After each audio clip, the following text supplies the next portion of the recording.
Olá!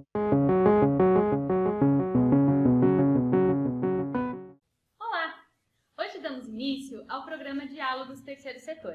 Nessa série de vídeos, vamos trazer temas muito importantes para profissionais de instituições sociais, pesquisadores do tema e todo mundo que é interessado na área de impacto social. Para abrir o programa, nós trouxemos alguém muito especial aqui para falar com a gente. É o Marcelo Straviz. Ele tem uma longa trajetória na área de captação de recursos, reconhecido internacionalmente, fundou uma associação de captadores, criou um congresso muito interessante, já está na sua 10ª edição sobre o tema e tem muito mais experiência para contar para a gente. Marcelo, muito obrigada por aceitar o nosso convite, muito obrigada pela sua presença, muito importante para a gente. Então, queria que você falasse rapidamente para a gente como é que iniciou a tua trajetória no terceiro setor. Bom, primeiro, obrigado pelo convite, é uma honra poder estar aqui falando com vocês. Eu comecei meio tateando, né? Na verdade, eu comecei como acho que qualquer universitário faz a faculdade, eu trabalhava numa empresa, fui trabalhar numa multinacional, trabalhava com marketing, não achava que era isso, me senti satisfeito, fui em outras áreas, depois eu trabalhei na área da produção cultural, começaram as leis de incentivo. Resumindo o processo todo, faz 20 anos já que eu trabalho no terceiro setor e foi onde de fato eu me encontrei, né? Eu vi que eu podia contribuir muito por uma pequena experiência que eu tinha lá atrás em relação a incentivos fiscais e patrocínios e buscas, e achei que isso faria com que eu poderia ter experiência na captação de recursos para as ONGs, né? Foi, na verdade, não é isso, ou seja, eu percebi que, na verdade, tinha muito mais para aprender quando eu comecei a trabalhar com o terceiro setor e ONGs, e eu posso dizer que depois de 20 anos, acho que eu aprendi um pouco, fui convidado muito cedo a escrever um livro sobre captação, eu tinha 2 anos de experiência sobre isso, e escrevi um livro de captação junto com uma outra profissional, que é uma grande amiga minha, Célia Cruz, ela é captadora da AGV, da Fundação Getúlio Vargas, em São Paulo. E eu lembro que nesse primeiro livro eu me sentia muito incomodado por dentro, porque eu falava assim, nossa, me chamaram para escrever algo e eu nem tenho tanta experiência assim, né? Mas depois de 12 anos eu escrevi um segundo livro, esse sim já com experiência, por dizer, já posso dizer com orgulho que lá tinha assim minha história, então o processo que eu fiz. Então, foi um começo de tentativa de achar um propósito, né, para a minha vida. Eu posso dizer que eu acho que contribuo com muitas organizações para que elas se fortaleçam, né, o terceiro setor se fortaleça. E eu me sinto muito realizado com isso. Que bacana, fico muito feliz. E você consegue hoje, para a gente, rapidamente aqui, traçar um cenário da captação de recursos no Brasil? Sim, a gente na verdade tem uma característica, é importante colocar isso, não pode deixar de lado, né? O Brasil, até 30 anos atrás, 40 anos mais ou menos, ele era um país de terceiro mundo, como se chamava, né? A gente, junto com a América Latina, a África, era um país cujos recursos vinham de fora. Então a cooperação internacional era a principal fonte de recursos de muitas organizações. Não existia ainda governo financiando através de convênios, as empresas nem se cogitava isso. Não que eu trabalhasse nessa época, eu sou um pouco mais novo, não tanto, mas isso aconteceu e chegou a acontecer até pouco tempo atrás. Eu coloco isso como um ponto porque hoje em dia, como um extremo oposto, a gente naquela época a gente importava doações, né? O dinheiro via de cooperação internacional, e hoje a gente já chega a exportar doações. Ou seja, se pega, por exemplo, o Médicos Sem Fronteiras, uma organização internacional, a organização aqui do Brasil, ela arrecada de mais de 300 mil brasileiros, e esse dinheiro vai para a África. Ou seja, então a gente exporta doações, né? Então a gente passou em 30 anos em 2 extremos, né? De uma organização, de um país, de um modelo de financiamento que era muito dependente, para um modelo hoje que, inclusive, chega a esse ponto. E é com muita diversidade. Isso é um modelo, capta com empresas, com governos, com indivíduos, aí é uma conversa longa. Que bacana! Então, ao longo dessa sua trajetória, você percebeu, podemos chamar, de uma evolução do cenário, né, da captação no Brasil. Não só uma evolução no sentido das fontes, como principalmente da tarefa de captação de recursos, né?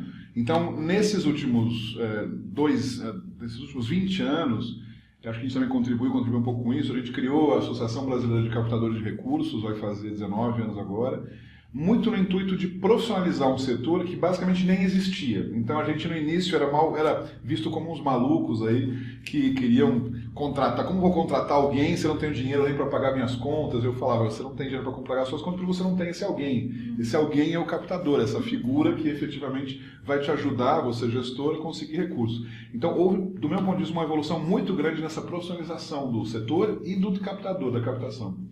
através da associação, o código de ética, o congresso que você comentou, né, que já está na 10ª edição, outras grandes frentes, livros publicados. Eu acho que eu acompanho esses últimos 20 anos, posso dizer que eu sou um dinossauro um pouco nesse processo, e eu vejo com uma diferença brutal, né, muito grande. Isso é muito legal, muito prazeroso ver isso. Que bacana! E você falou na figura do captador.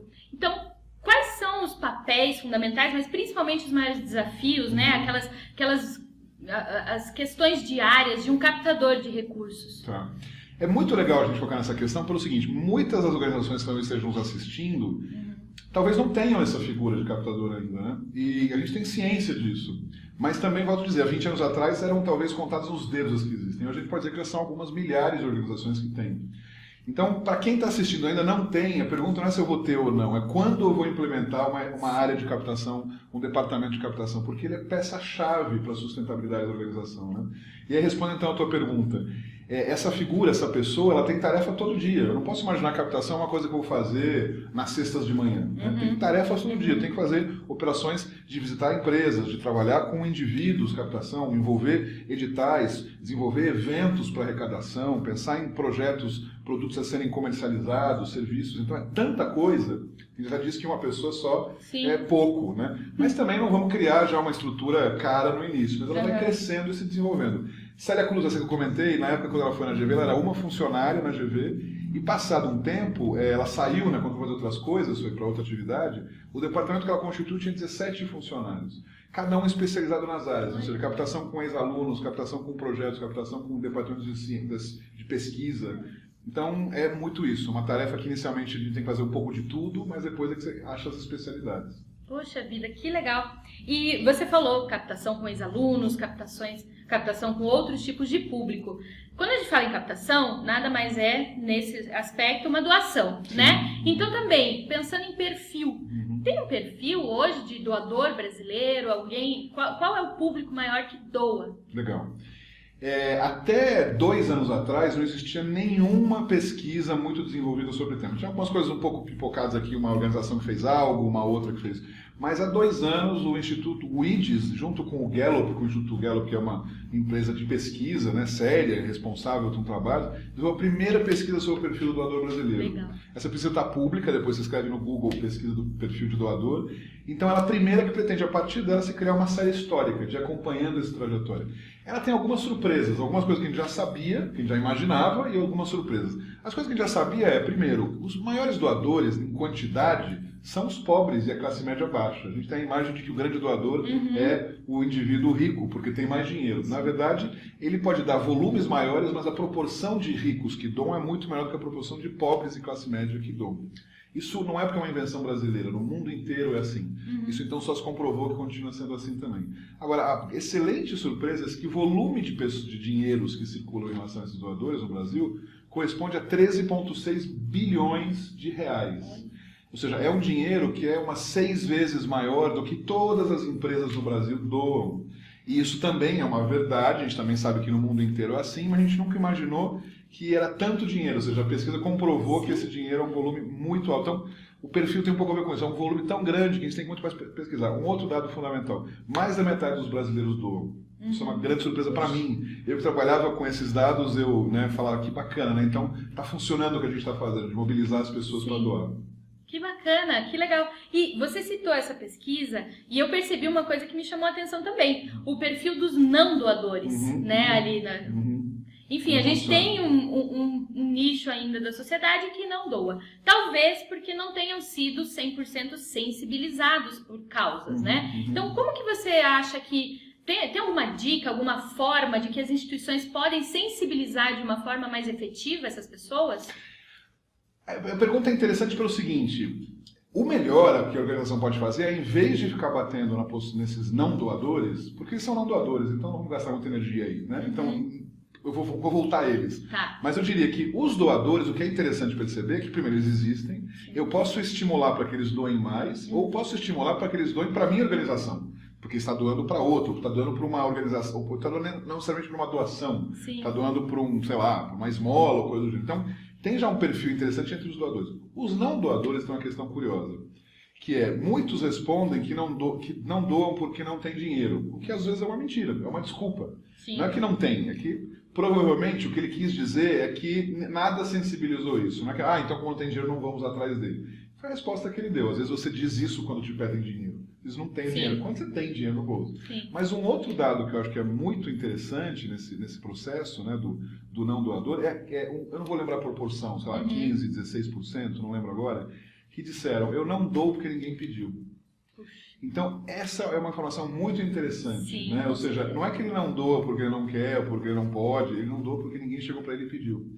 Então, tem um universo de pedidos a serem feitos, né? E de chegar a essas pessoas a partir da possibilidade de oferecer, doe para a nossa organização, e ele pode dizer sim ou não, tudo bem. Mas eles não foram nem assediados a isso. Comparativamente, na Europa, nos Estados Unidos, essas pessoas elas são assediadas dezenas, centenas de vezes ao ano. Né? E aqui no Brasil tem gente que nunca alguém chegou para ele pedir para alguma organização. Entendi. Puxa vida. Que bacana. Então, vamos pensar... Então, para vocês inspirar um pouquinho o pessoal que está assistindo a gente, tem algum case, alguma prática de sucesso que te vem à mente assim, para falar para esse pessoal, para usar como exemplo aí na captação? Tem uma que me vem na cabeça. Eu fui até um tempo atrás, antes de ir para Barcelona morar, eu fui conselheiro do Greenpeace, uma organização que eu imagino que muitos conheçam. E tem uma iniciativa deles que eu acho muito bacana, que depois se extrapolou para outros escritórios do resto do mundo. Né? Foi uma coisa que surgiu aqui, que a gente criou lá na época, que era o seguinte: existia uma iniciativa de projeto de lei de criar o desmatamento zero, uma lei de desmatamento zero, um projeto de lei para isso. Então, era obrigatório conseguir pelo menos 1,5 milhão de assinaturas para depois levar para Brasília, depois conseguir, enfim, que esse projeto seja encaminhado lá dentro. Isso é uma questão burocrática, não tem nada a ver com captação inicialmente, mas o plano B disso era conseguir justamente 1,5 milhão de telefones e 1,5 milhão de e-mails. E a questão é, com esses dados, essas pessoas elas são mais propensas a doar, porque elas assinaram um projeto de lei que tem a ver com o meio ambiente. Então, entre conversar com essas pessoas ou conversar com um completo desconhecido, esse projeto dava muito mais retorno.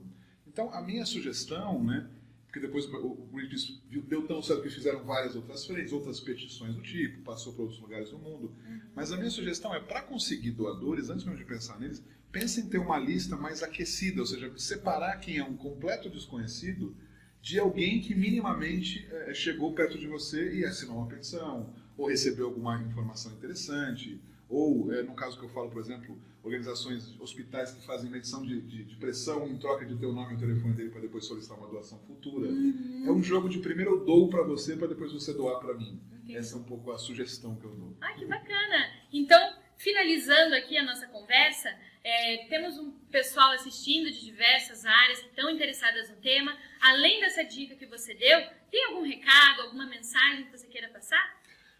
Tenho, na verdade, eu acho que é um pouco o que eu fiz esses anos todos e muitos outros profissionais também, ou seja, a gente é um país novo sobre esse tema e com pouca informação.